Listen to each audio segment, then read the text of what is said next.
I'm Gertrude. 3 years have passed since that fateful night when I was fired, yet the memories are as vivid as ever.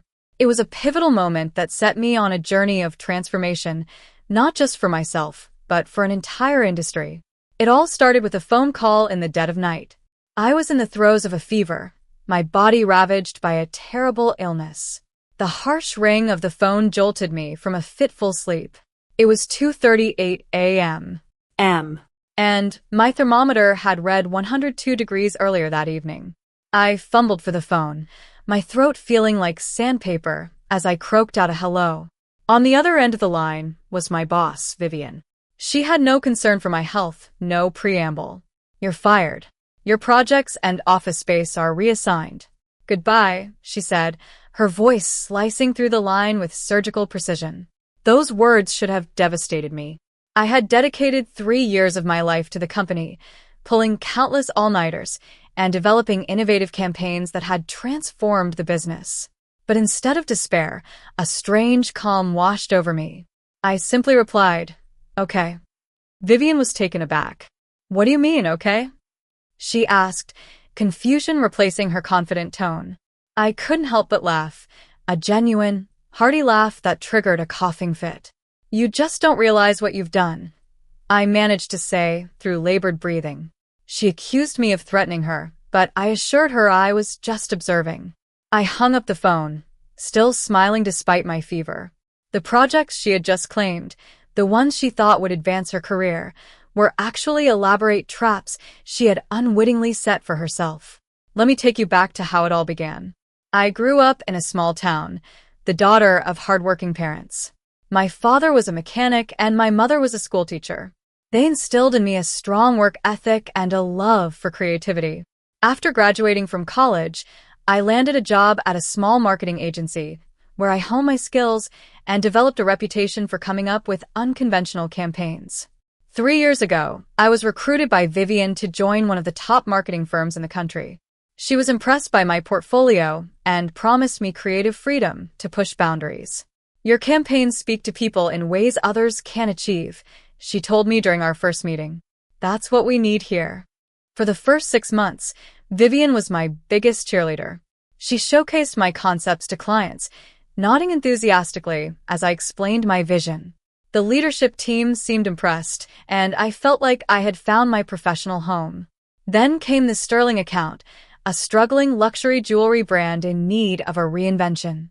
I developed a campaign that focused on the emotional connection between jewelry and the memories it holds, rather than just its status as a luxury item.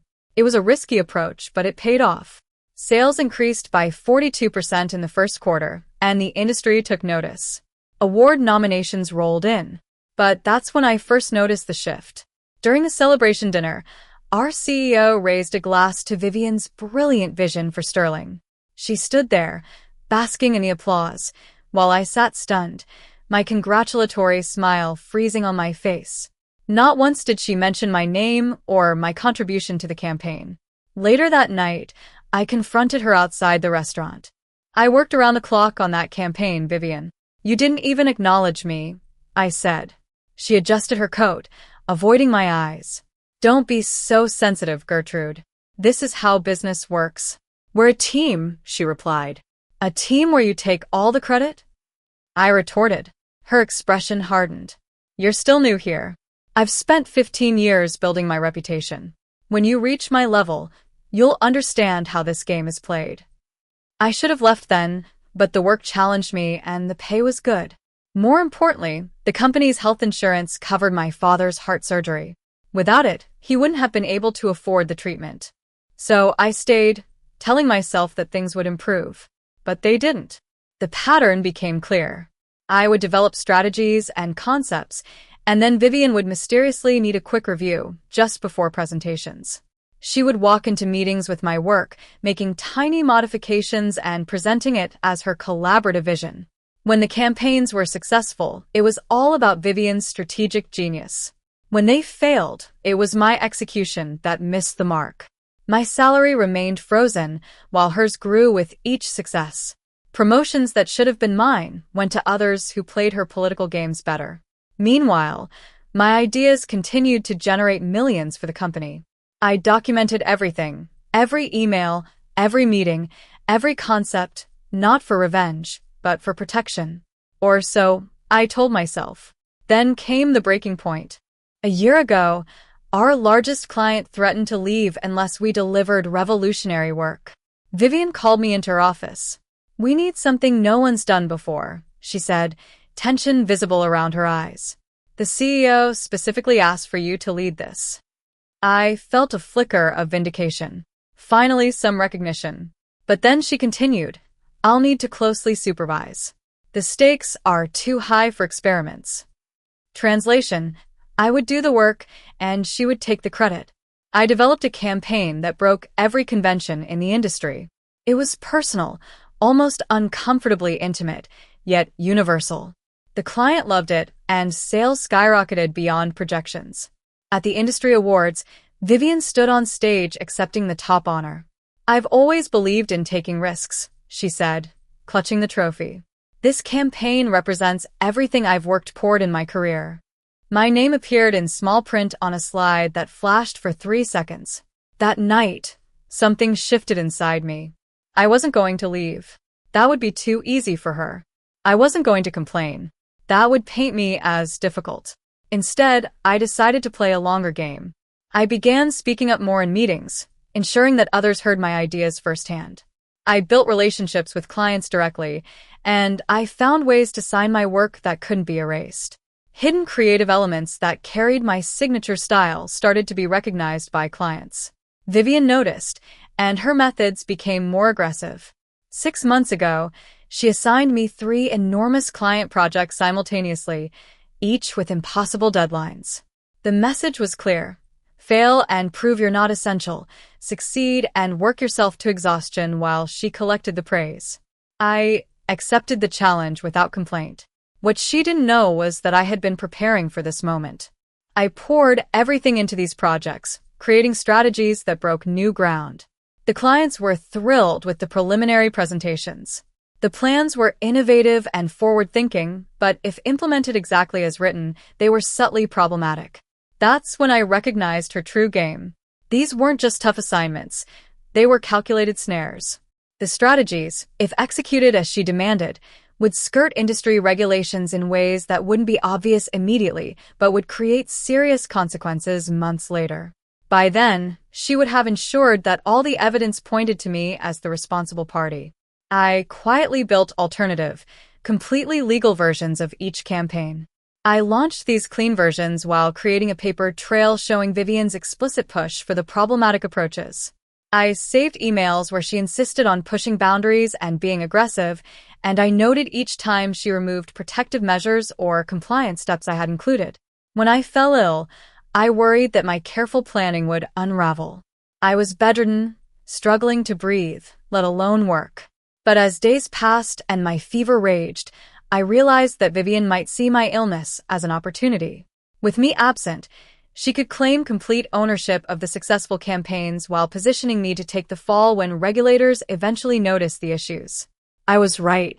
2 weeks into my illness, my colleagues started acting strange during our video calls.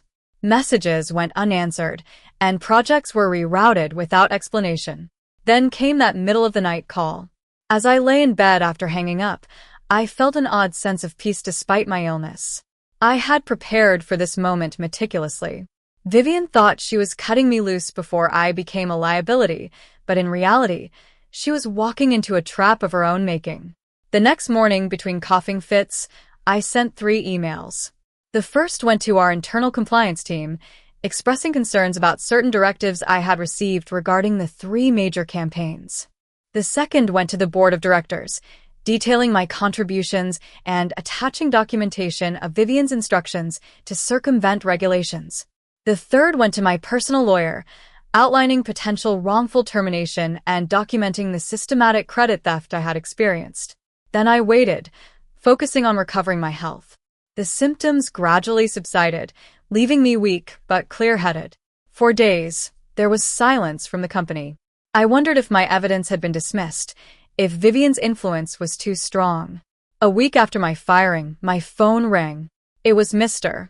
Thompson, the head of the board. "Gertrude, we need to talk," he said, his voice grave. My heart raced. Had my plan backfired? "We've reviewed your documentation," he continued. "And we've spoken with the clients directly. There are discrepancies between what we've been told and what actually happened." I said nothing, letting the silence do the work. "The board has called an emergency meeting tomorrow. We'd like you to attend," he said. I took a deep breath. "I'm still recovering from the illness, Mr. Thompson.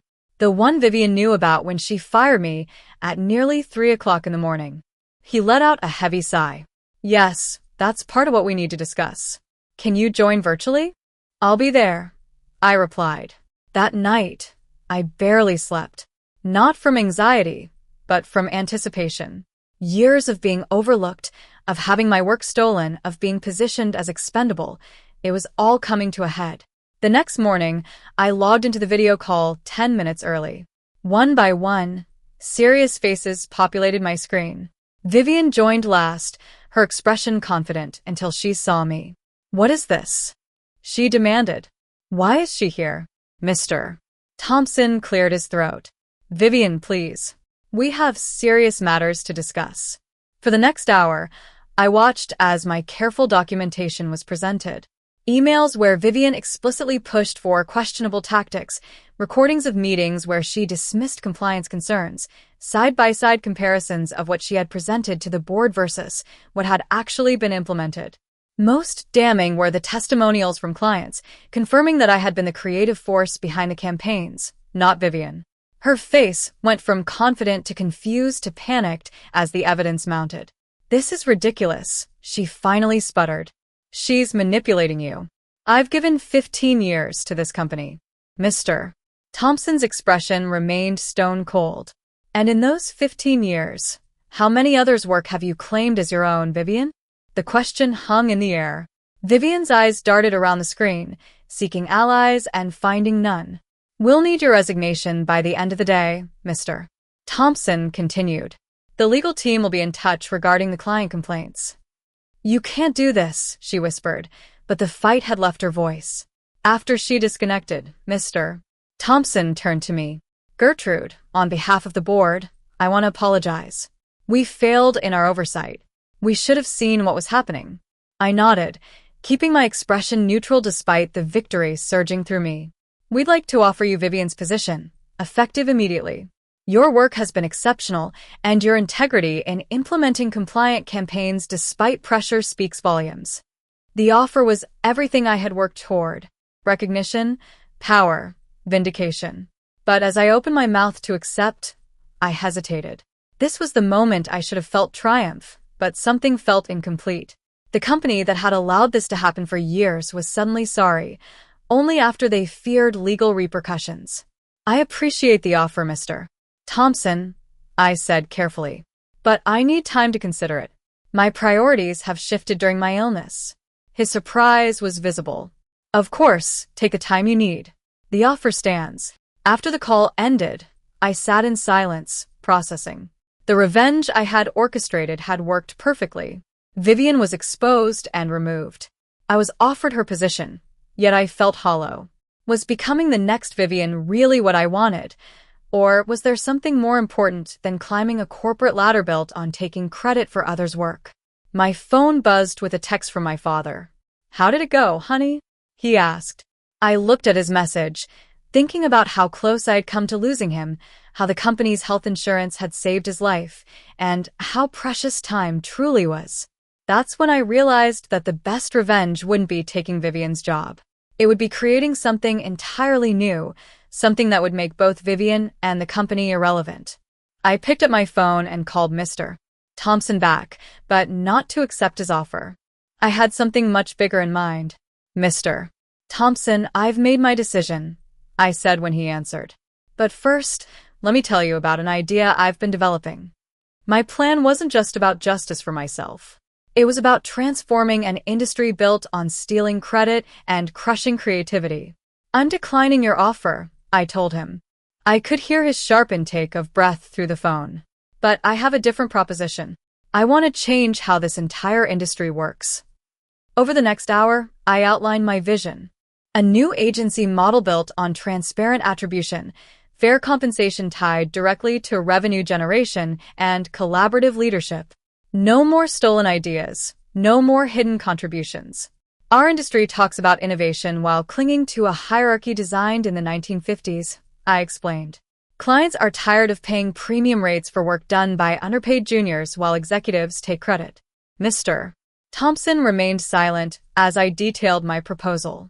You're essentially asking us to cannibalize our own business model, he finally said. I'm asking you to evolve before someone else makes you obsolete, I replied. The silence stretched until he said, present it to the full board next week. I can't promise anything.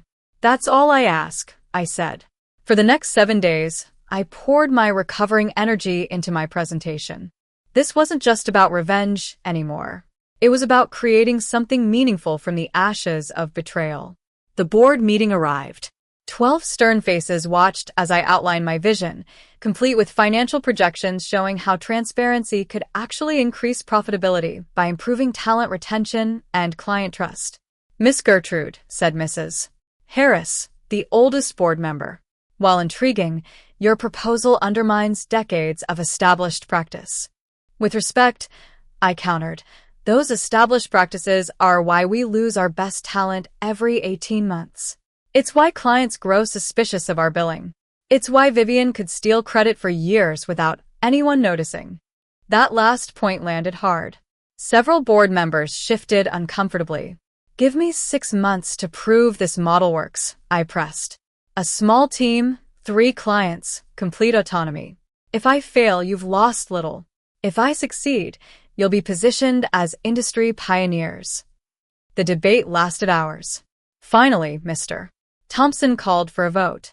7-5 in favor of my proposal. A narrow victory, but enough. Congratulations, Gertrude, Mr. Thompson said afterward. You have your division. Don't make us regret this. I smiled. I won't. This was my true revenge beginning to take shape. Not destroying Vivian, but making her irrelevant, creating something she could never have built because she was too busy stealing instead of innovating. Within weeks, I assembled a team of 5 people, all talented individuals who had left the industry disillusioned after experiences similar to mine. Together, we developed our operating principles and target client list. Our first prospective client was MS. Elise, the marketing director at a mid-sized tech company. She had worked with traditional agencies for years and was notoriously demanding. Your model sounds idealistic, she said during our pitch, skepticism evident. But this industry runs on relationships and executive oversight. How can junior people possibly deliver without strict management? That assumption is exactly why agencies waste your money, I explained. The junior people already do the work. We're just removing the unnecessary layers that take credit and drive up costs. She leaned forward. Prove it. I'll give you our smallest product line. Show me results in 3 months. We accepted the challenge. Every team member took ownership of specific elements, their names clearly attached to their contributions. We established transparent pricing that showed exactly what each component cost and who was doing the work. Our first campaign launched 6 weeks later. The results were immediate. Engagement metrics were 40% above Elise's targets. 2 weeks after that, she called. I need to meet today, she said. My stomach tightened. Had something gone wrong? Had our experiment failed already? That afternoon, I sat across from MS. Elise, trying to read her expression. I showed your model and results to my CEO. She began slowly. He had questions. I'm happy to address any concerns, I offered, preparing for criticism. His main question was, can you handle our entire brand portfolio? She said. I blinked, processing her words. Your entire portfolio? I asked. She nodded. Your team delivered better results with half the budget of our main agency. More importantly, I always know exactly who's working on what and why decisions are made. No more mysterious charges or executives taking credit for junior work. This was it, our first major validation. And not just a client, but a significant one whose business would establish our division as viable. We need to grow our team, I said, my mind racing. But yes, we can handle it. And Elise smiled. Good, because I've already recommended you to 2 other companies. They'll be calling this week. News travels fast in our industry. Within 2 months, we had 7 clients. By month 4, we'd grown to 15 team members. Our transparent model was resonating with clients tired of traditional agency games. The original board members who had voted against me watched in stunned silence as our division's revenue grew. Mr. Thompson, to his credit, became our strongest advocate. This is the future, he declared during a company-wide meeting as I presented our division's results. Gertrude has shown us a better way forward. Seeing my name and